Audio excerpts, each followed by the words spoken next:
Hello, hello, my collective. Hello, wonderful people. Welcome. Thank you for clicking on the video. Thank you for everyone who's joined the channel, liked or subscribed or left a channel. Your input is very much appreciated. Happy to be here today. I meant to get here days ago, but things keep getting in the way. It's almost miraculous that this reading is coming off now. I've been trying to get this reading together for hours today. Just as I was about to start, I found death threats on my phone from last December, and that was a bit of a shock. I had to process that, just as I was about to broadcast the phone that was doing the fractals that ran out of batteries. There's just been all sorts of things going on. So, yeah, I'm happy it's all coming together now. We can do a reading.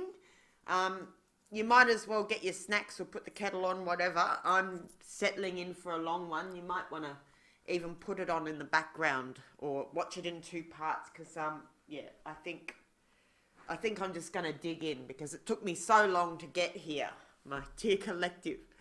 Hello, hello, hello. Yeah, so,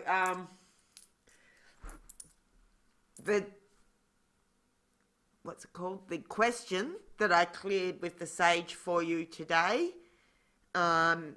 is tips for dancing on a shifting carpet. And that phrase actually comes from someone who used to be a friend, back when they used to be a friend before they went dark.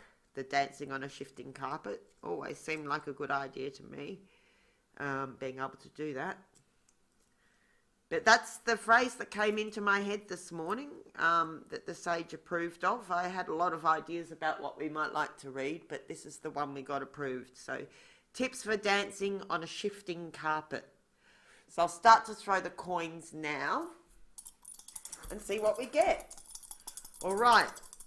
Please, dear sage, clear the space of any unwanted influences. We only want beneficial influences here, connected to the Most High God, who I refer to as the sage, because I've been traumatized by religious people.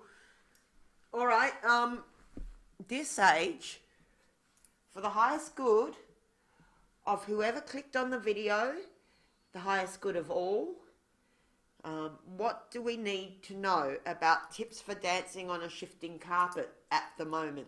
When the person who clicks on the video clicks on the video. So we might make this one a timeless one. So when you get the video, that's when it applies, if it resonates for you. Okay. For the highest good of the person who clicks on the video, dear sage, Most High God, for the highest good of all, what does the viewer need to know about tips for dancing on a shifting carpet? So we've got 3, 6 and 2, that's 8, that's a yin line. Okay. Now we've got 3 heads, so that's yang, moving line. Tips for dancing on a shifting carpet for the highest good of the person watching, dear sage. Okay, now we've got 2 heads and a tail. That makes a yang line.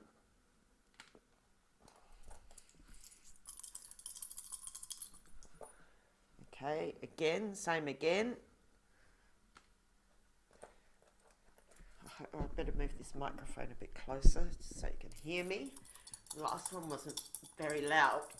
Okay, same. What have we got? 3, 2 and 3. So that's an 8. That's a yin line.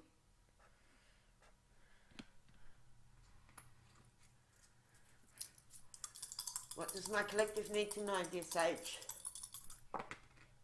Okay, and so 2, 4 and 3, that's a yang line that's unmoving. Okay, so you've got hexagram 50, which is the cauldron with line 2 moving, which is about jealous and envious people. And it changes to hexagram 56. I can just see that by looking at that. This is a particular combination I get quite often myself, so I don't need to look it up. I got this same hexagram for about a year, almost all the time, 10 years ago. It talks about how you're cooking something up in the cauldron, and there's jealous people watching you, or envious people, and they're gossiping. But they can't harm you so long as you stay out of their way, and don't take any baits that they baits, or try not to fall into hooks or traps they lay for you. All right, so it's hexagram 50 changing to 56. So I'll just interpret it off the top of my head for you, and then we'll dig deeper by looking into the books and getting the precise wording. So hexagram 50 is it's called the cauldron usually, which is about culture, basically. In the most broadest sense, it's about what you as a community or a society, or it can be you as a person. Like, it applies on different levels of different stratas of society. So, but the theme is about culture, what you're cooking up. The cauldron is a ceremonial vessel with 3 legs. It's a sacred Chinese ceremonial vessel, and when the cauldron's clean, and like it's the basic gist of the story around the cauldron is that it takes all these factors to be in alignment for the cooking of the ceremonial feast to be pulled off. But it's not necessarily food exactly, because there's another hexagram for food, which is hexagram 27, nourishment. So this is more about your psychological nourishment, your emotional nourishment, your cultural nourishment, your nourishment as a society, as a community, or even just personally.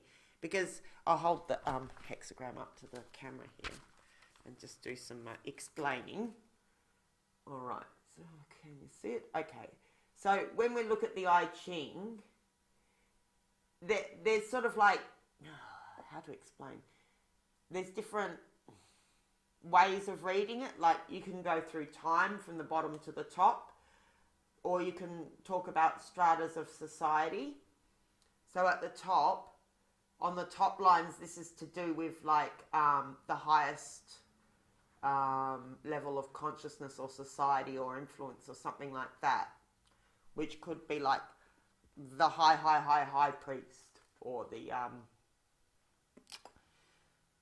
I guess in our society it might be like the elites or something, but this could be on a spiritual level. I've got a cough, excuse me. Okay, so you've got the second line moving, which means it's quite close to home, whatever this issue is. So, like, you can imagine that this is, the bottom line would be the closest to you. And so the second line might be like your neighbours or something. And the third line might be a bit further out from your neighbours. And it sort of gets, like up here might be the top elites of society above here or something. This would be like your prime ministers or something. This would be like your high priests, your ministers. So, the action in your hexagram is happening quite close to home. See, because it's in the second line here. So it's not you right at the bottom here. It's somewhere quite close to home. So someone close to you is feeling envious of something.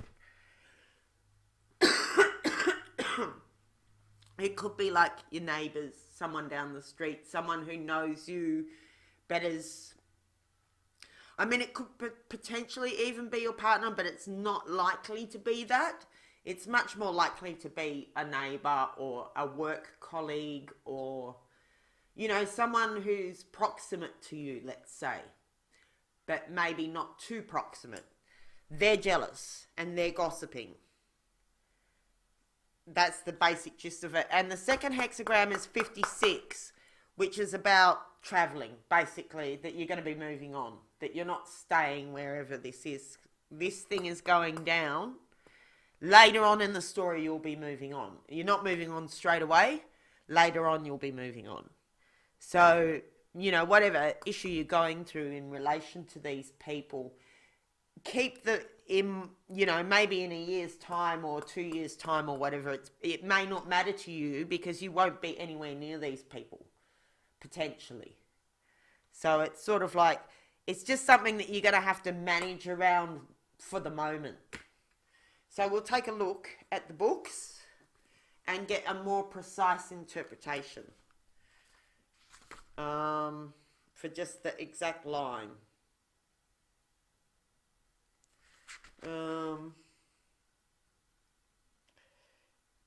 Yeah.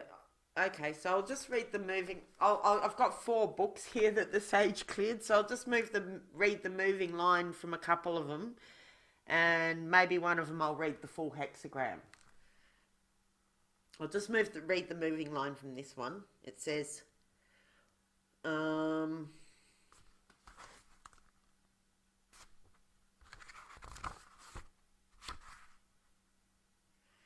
cauldron has food to be cooked in it. If one can say, my enemy dislikes me, but he cannot approach me, there will be good fortune. You are successful and prospering and may incur the jealousy of others. Don't let this bother you or make you feel guilty. If you are true to yourself and your worthy path, then you have nothing to fear and nothing for others or yourself to accuse you of. So there's kind of a underwritten in there is the reminder to keep yourself clean so that they can't have anything to attack you with, right? If you behave in any way that's dishonorable or dishonest or whatever, then that's a possibility for them to attack you. But the kind of people who are watching my collective are not really like that. You're pretty good people, so I doubt you'd be doing anything like that. So basically, just don't worry. So long as you're keeping yourself ethical and clean and staying in your lane and just focusing on your thing, you should be right. They've got nothing they can actually attack you with. They're just jealous. They're just bitching, basically. I might read the full hex. I'll read the full thing from this one because I don't know, because I like to, maybe. So I'm going to read from the Sam Rifler one here for the full hexagram, just so you can get a good vibe of it. So the cauldron. Fire burns over the wood. The superior man tends to the fire and secures the success of the offering. Great success. The cauldron of this hexagram is specifically a large bronze vessel used for banquets and sacrificial offerings. It symbolizes double good fortune. In the home, it was a symbol for material prosperity. The temple cauldron was a symbol for a happy humility towards the one and all. The trigram of wind wood is beneath the trigram of sun fire. Wood and fire in their proper position. In the same way, your material life is properly subservient to your spiritual life. So you've got things in the right balance, basically. You're giving the material life its due deference, but, you know, not overdoing it. You're keeping it in second place to your relationship with God as you understand God.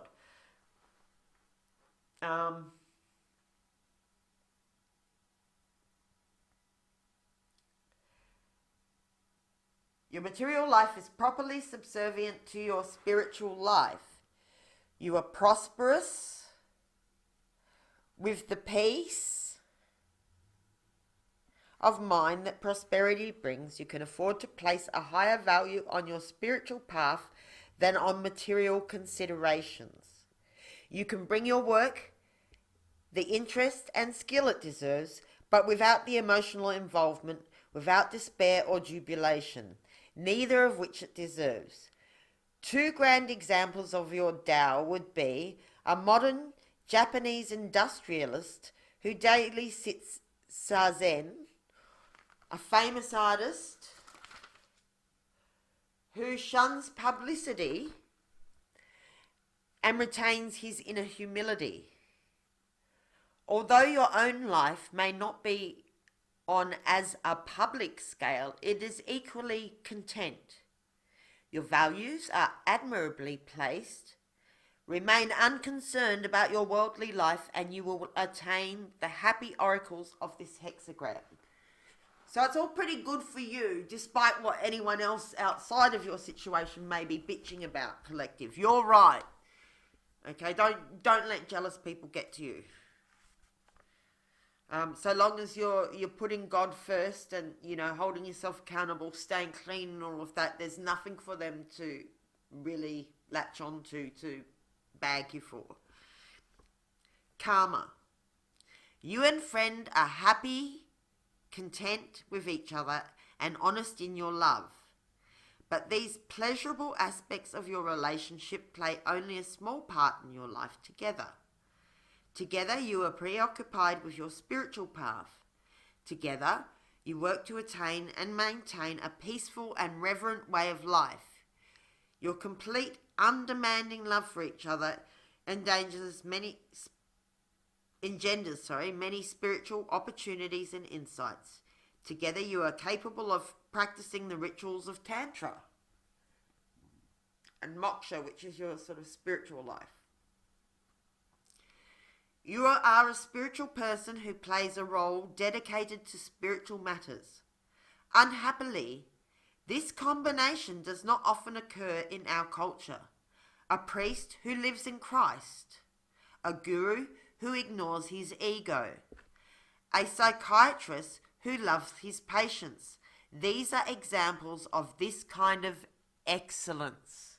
And that's interesting, isn't it? Excellence was one of the last words that we came up with in the last reading. So it's continuing in that theme of excellence, basically. Just continuing in cultivating your excellence. Okay, so line 2. A stew in the cauldron. Auspicious if you feel safe from your enemies. You are envied for your prosperity. Because you are a devout and moral person without feelings of superiority, the resentment of others is harmless. Okay. I'll read the second moving line from the next book, which is from Stephen Karcher. Sometimes just the slightest different wording can give you a clue. Let's see what it says here. I won't read the whole thing because it's too long. I'll just read the moving line, which is the hinge point. That's where the shift, that's what's causing the shift, I guess. That's where the energy's moving in a otherwise stable situation. Like the moving line is where the action's happening. Like the rest of the situation's all stable, it's all steady. So where the action's happening is in this second place, which is probably your neighbours or something, or your work colleagues, or a competitor. If you're in business, it might be a competing business or a business down the road or something like that.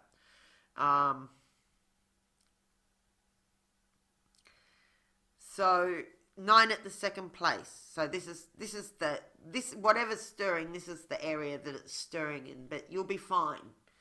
You will be moving on later. Not straight away, but later you'll be moving on. That's indicated by this. So you can probably mentally start making preparations for moving, even though it's not time to move yet. You can start thinking about, what you might want to take with you or not, or where you might like to go, or, having a plan B and C and D or something like that. Like it's not time to move yet, but it's going to come. All right, so, and probably the move is somehow related to what's happening in this second line, because that's what causes the hexagram to change. So I don't know, maybe you'll just move to a more supportive environment, or you'll get an opportunity opening up to you or something that causes you to move away from this disharmonious energy. Okay. So 9 at the second. There is food cooking in the vessel, which means you're right. You've got enough to eat. Or, at least if it's not talking physically, it's at least spiritually or culturally or mentally, emotionally, whatever. You are contemplating something of real value. Think about who your companions are and how far you can trust them, right? So that's an inherent warning here.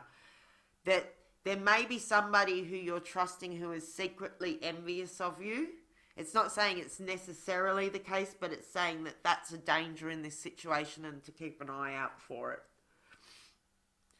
Something near you is afflicted by sickness, disorder, anger, or hate. So your karmics, probably.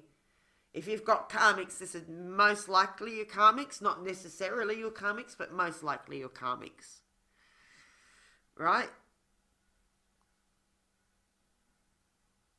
So something near you is afflicted by sickness, disorder, anger, or hate, but they can't approach you, which is a good thing because you don't want to deal with that energy, right?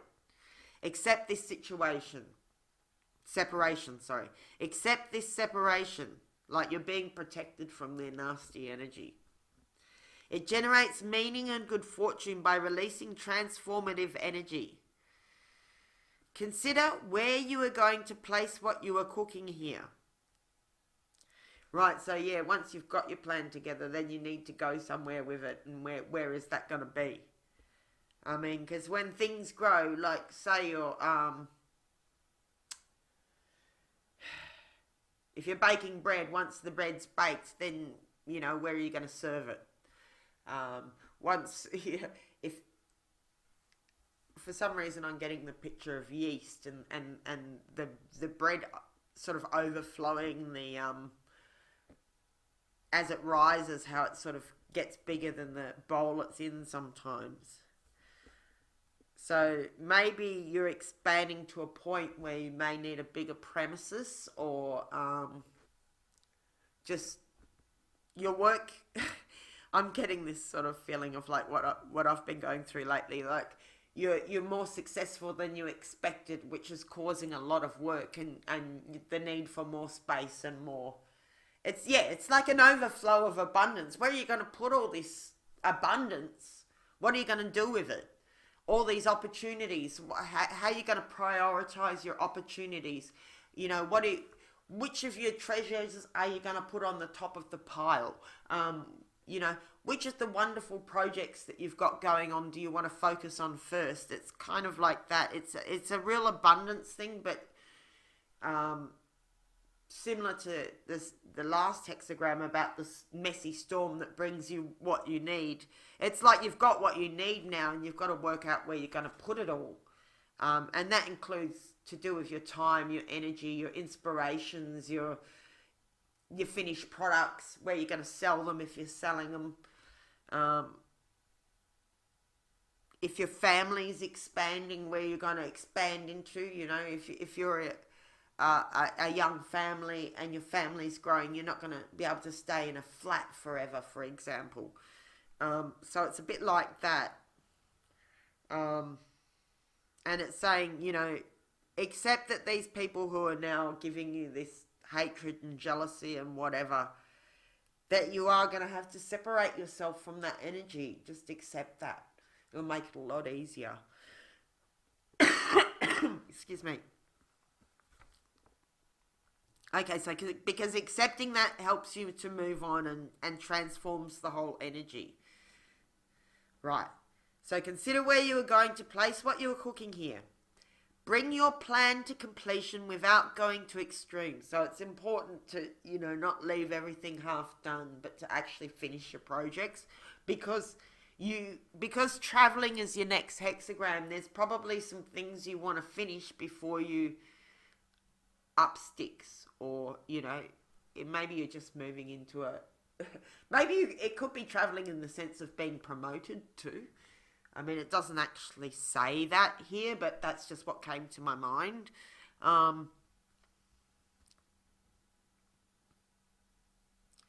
So yeah, it's basically about completing a certain amount of projects so that you can be ready to take the next step. You know, like if you're about to move venue, then maybe, you know, you want to finish the projects that you're working on in that venue before you move to your upgraded venue kind of thing. Your bigger house, your bigger commercial premises, your bigger studio, your whatever it may be, a better paid job. It could be anything like that.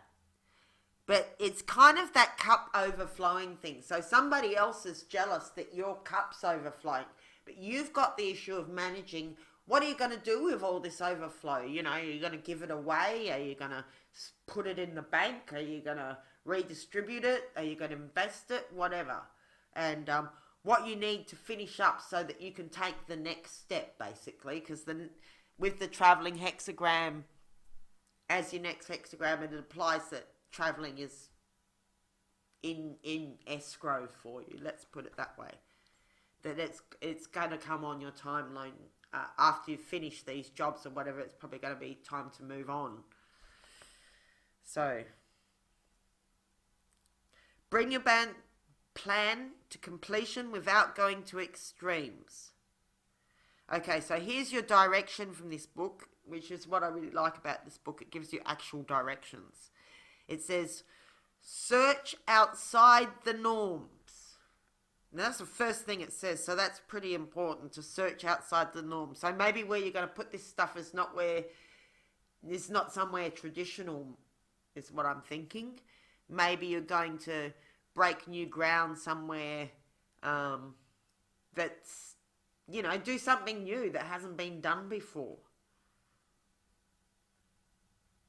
It's sort of got the Dora Explorer vibe. Search outside the norms. You may have to set out on a journey. Don't be afraid to act alone. That sounds like a reconnaissance mission to me.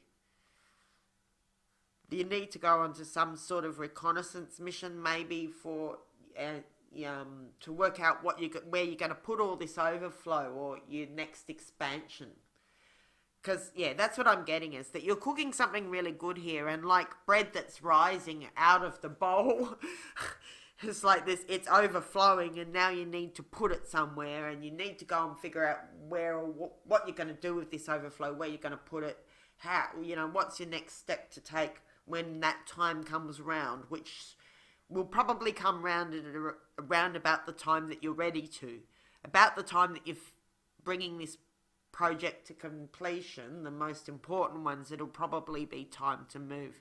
So you need to sort of start making those reconnaissance journeys now. It says you are connected to creative force. So that's like, it's the natural, it's the Tao bringing you to this point. It's not like some mistake or something that you have to move. It's like, it's the natural overflow, like a river filling up a pond, and then, you know, once that pond's full, then it overflows and goes down, the water goes down the hill. It's just the way things go. Once you're full, you overflow, and then that excess has got to go somewhere, which that's why you're traveling. And it's not necessarily physical traveling, although it's quite likely to be. It could be just expanding your horizons mentally, emotionally, whatever, philosophically. But it's quite likely to be actual travelling, but take it as it applies. So that's the basic gist. Let's get some more, do we need to do any more hexagrams, my lord? Lordess? Lordess? No. Okay. Let's pull a few cards then. Let's do... I might do a 4 card spread with layers of cards. Okay, so the cards that most wanted me to use, the sage most wanted me to use was the animal cards. That was, I got the strongest signal on the animal cards in the pagan tarot, so I'll use them. Don't worry if any of you are afraid of paganism. We're asking God to speak through whatever tools we've got, your God, to speak to you using the tools that I have here. Everything works for the good. Everything is a part of the all in all. So, I'm not personally afraid of pagans, but some people are.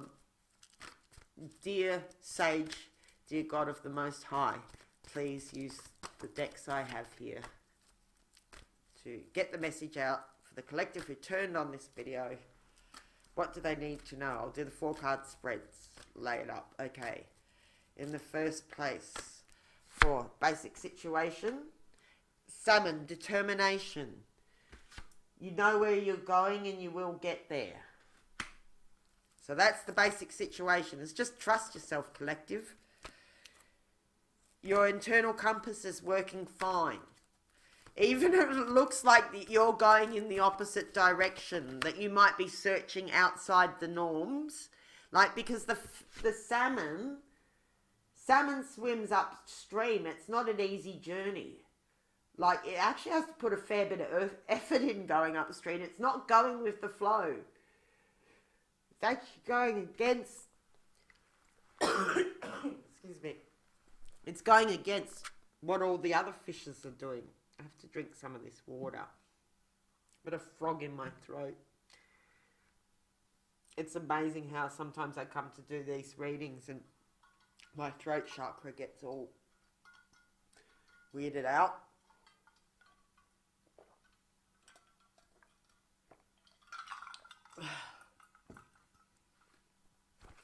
Alright, so even though you're going against the norm, my collective, it says to trust yourself.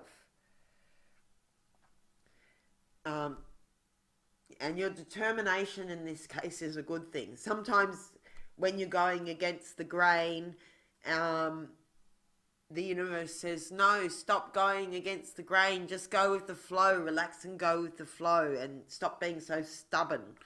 But in this case for you, whatever this cauldron, like, whatever you're cooking in your cauldron, in your psychological cauldron, in your cultural cauldron, in your community cauldron, whatever it is, like, it could be food, but it's not really about food. It's cultural, I guess. It's your art, it's your music, it's your book, it's your healing work, it's whatever it is that you do that's creative, basically. It's your creative and spiritual expression. So apparently you were doing something that's a bit outside the norm, and it's encouraging you to do more of that. Like, even though in this, you usually will say go with the flow or something like that, but the salmon isn't actually going with the flow. The salmon is going against the cultural norms. It's searching outside the norms. And it's saying that your determination in this instance is good, and that you do know where you're going, even though you're going in a different direction to all the other schools of fishes. You salmons are meant to swim upstream. So my collective is a bunch of salmons, in this case, who is meant to go against the norm, is meant to search outside the norm and trust in your own inner compass where you're going, even if it doesn't look like what everyone else is doing. Your internal compass is working fine, my collective. That's the basic gist of that. You're heading in the right direction, even if it looks like the complete opposite of what everybody else is doing. Trust yourself. Okay, possible block or challenge. So we have horse, freedom in the challenge position. So maybe you're feeling constricted. It says you always have a choice. Maybe you're not feeling like you have enough choices right now. I'm going to say that there's usually a way around, but if you feel like you don't have freedom, there nearly always is a way out. I mean, even if it's just transcending the feeling of that you don't have maybe it's seeing the choices within a situation that feels stuck. This is actually saying you do have a choice. So maybe whatever it is that's constricting you is more of a mental thing, a fear or something like that, than an actual reality. But if there is an actual reality that's constricting you, you can still make choices within the limited choices that you have and how you respond to the situation. I mean, if somebody was in a prison, then I guess their choices are fairly limited, but they can choose how they respond to the situation, what they entertain in their own consciousness, and things like that. But I feel like because you've already been told that you're on the right direction and everything like that, I don't think you are in prison, mate. Because you've been given such positive cards and everything. So I'm going to say that in this case, that means that maybe you feel constricted, but you're not. You do actually have choices. You're just not seeing them, or you're a bit afraid to make a move or something like that. But it's saying you do have choices. All right. So guidance in, I guess, for overcoming this obstacle of feeling like constricted in some way, feeling like maybe you don't have the freedom that you would like, even if it's not true. Maybe you feel that way. You feel oppressed or something. Maybe you have financial difficulty or something. I know that some of my collective goes through that. So how is my collective going to, if they're feeling like their freedom is constricted in some way, what's the tip for dancing on the shifting carpet my collective can take for overcoming any feelings of that they don't have enough freedom in some department or another? What's the help to get over that? Resolve. It's the same message again as the salmon, basically. It's the elephant. It says you will overcome any obstacles. The elephant's pretty powerful and it's got a long memory. Yeah, there's not much that an elephant can't deal with. So it's just determination and resolves. It's just don't let the bastards get you down, basically. You will get there. You are going in the right direction. Maybe just knowing that you're going in the right direction will help a lot. Just knowing that the sage is backing you, saying, yes, stay determined. You are on track. Your internal compass is working fine. You feel restricted or like you don't have enough freedom, but that's actually not true. If you just keep plugging away at it, putting one foot in front of the other or whatever, and, still yourself within a resolve, you will overcome your obstacles. It's guaranteeing you that whatever obstacles you have right now that you feel you have, it's telling you you can overcome them with resolve. Maybe it'll take you a little longer than you wanted. I don't know, but you will overcome them. It's guaranteeing that with a bit of resolve you will overcome your obstacles. So that's good. You're on the right track, and despite the feeling that you don't have freedom, you do have freedom, you do have a choice, and you will overcome any obstacles that are in your path. Most likely outcome is joy. Lighten up. It's going to be fine. I mean, I got to admit, with everything that's going on in the world, I was a bit reluctant to come to the table and read, because the amount of times that it's accurate, like more accurate than I would expect, because I can go back now and watch my videos and find out how accurate they were, and they're often more accurate than I would have expected. And I'm afraid of it's funny, I get afraid of getting a bad reading in case it's accurate, but this is all very encouraging. I mean, there's no such thing as a bad reading, actually, but there's a profound sense of responsibility. But it's great to be able to give you good news, my collective. Look at that. We just ran out of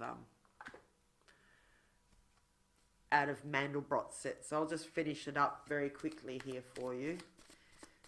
What else have we got? So, more clues about in what sense is the which area are, we're going to use these pagans tarots now, which area are they heading in the right direction? Tell us more about the situation of my collective, who they are and what's right about the direction they're heading. Oh, half these cards are upside down. Oh, God. Okay. Please make the right cards come out. And dear Sage, speak through these cards. What does the collective need to know here? Okay, so we've got the Three of Swords upside down. So you're overcoming some kind of heartbreak. That's what I get. Is that you're healing from a really big heartbreak. And it's just taking time. That's what it seems like. That there's some kind of heartbreak you're getting over. And whatever it was that broke your heart and you're moving away from, it seems to be the right thing to do. It's just healing takes a bit of time. So whatever it was that you broke your heart, you were right to move away from it because now you're healing. Okay. And what about the challenge side? Okay, so there's some arguments. It's the Five of Swords. That's probably the stew in the cauldron that we got in the reading. It's probably the jealous people around you trying to oppress you or constrict you or stunt your progress or just, gossip about you, put narky spells on you, whatever. That's what makes you feel oppressed. It's probably just their negative mental energy coming at you, or they're bitching and whinging and carrying on, and their opinions about what you should be doing, and they're arguing with you, whatever. You're picking up on that. They're probably the people who broke your heart, your karmics. They're the stew in the cauldron. So you're just picking up on their energy, basically. So you're going to need to cleanse your energy and still your resolve. Not let what they say about you or behind your back or whatever bullshit they're trying to make you deal with. Just bypass it as best as you can. Don't take it on. You're healing now because you've moved away from these people and because they can't get to you. Okay, tell me more about, and what area is it good to be resolved? What helps to overcome the obstacles, dear Sage? Oh, strength. Look, you have the strength of an elephant. And the memory of an elephant too. But the strength card in this one is with all the animals. Look at that. Isn't that appropriate for a vegan collective? Or a largely vegan collective. I know you're not all vegan, but you're all animal lovers in this collective from what I can gather. So she's finding her strength in nature and with her connection to the animals and strength. I don't know the right words to say this. Love is the most powerful force.